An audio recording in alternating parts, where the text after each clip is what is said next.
And inaccuse niya na ang mga nag-finance daw po nito ay sina Vice President Sara Duterte, ang kanyang kapatid na si Congressman Pulong, and si Mr. Chavit Singson. Ano po ang reaksyon ng palasyo dito?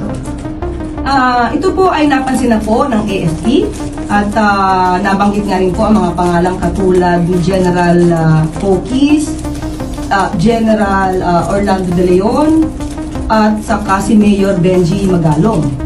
Mainit na naman ang politika sa bansa matapos kumpirmahin ng Malacanang Palace na iniimbestigahan na ng Armed Forces of the Philippines, AFP, ang mga ulat tungkol sa posibleng destabilization efforts laban sa Administrasyong Marcos.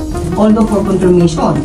At iba pa, pati si Colonel Chica na di umanong sangkot sa usapin ng 125 million pesos na confidential funds ng Vice Presidente. Ayon po sa AFP, sa mga litong klaseng mga sinasabi, although ito ay nasa social media.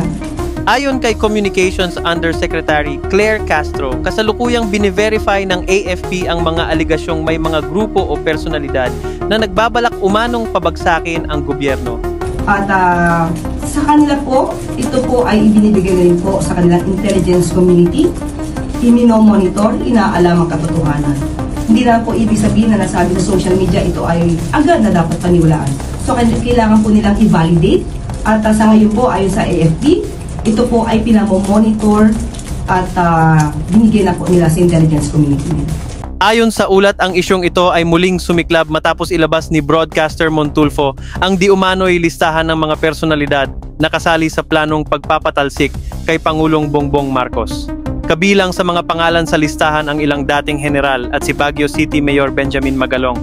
Ayon pa sa listahan na pinost ni Tulfo sa social media, kasama rin umano sa listahan ng mga coup plotter sina Attorney Ferdinand Topacio, Vic Rodriguez, Mike Defensor at Rodante Marcoleta.